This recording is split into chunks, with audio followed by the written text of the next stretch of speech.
গণঅভ্যুত্থানের সাথে সর্বপ্রথম বেইমানি করেছে ডাক্তার শফিকুর রহমান। গণঅভ্যুত্থানের সঙ্গে সর্বপ্রথম বাংলাদেশ জামায়াত ইসলামীর আমির ডাক্তার শফিকুর রহমান বেইমানি করেছেন বলে মন্তব্য করেছেন প্রধানমন্ত্রী তারেক রহমানের রাজনৈতিক সহকারী রাশেদ খান। ৮ আগস্ট সকালে তার নিজ গ্রাম ঝিনাইদহের ঐতিহ্যবাহী মুরারিদহ এলাকার মিয়ার দালান পরিদর্শন শেষে সাংবাদিকদের এক প্রশ্নের জবাবে তিনি এ মন্তব্য করেন।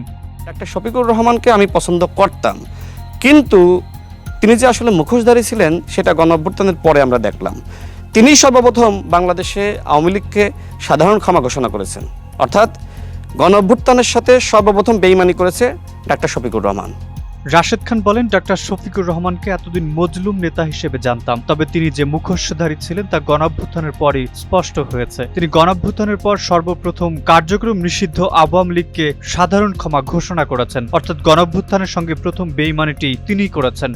নির্বাচনের আগে দেখেছি জান্নাতের টিকিট বিতরণ করা, মানে কি করে নাই, মানে ক্ষমতায় আসার জন্য জামাত এমন কোনো অন্যায় অপরাধ বা অপকর্ম বা মিথ্যাচার ভণ্ডামি মুনাফিকি বাকি ছিল না যে তারা করে নাই। তিনি বলেন, ক্ষমতায় আসার জন্য এমন কোনো অন্যায় অপরাধ মিথ্যাচার ও মুনাফিকি নেই যা তারা করেননি। নির্বাচনের আগে আমরা দেখেছি জামায়াত ইসলামী জান্নাতের টিকিট বিক্রি করেছে। রাশেদ খান বলেন, জনগণ এখন বুঝতে পেরেছে এদেশে যা কিছু ইতিবাচক পরিবর্তন তা শহীদ প্রেসিডেন্ট জিয়াউর রহমান এবং পরবর্তীতে বেগম খালেদা জিয়ার হাত ধরে হয়েছে। ঠিক একইভাবে আগামীর বাংলাদেশের পরিবর্তন হবে প্রধানমন্ত্রী তারেক রহমানের নেতৃত্বে।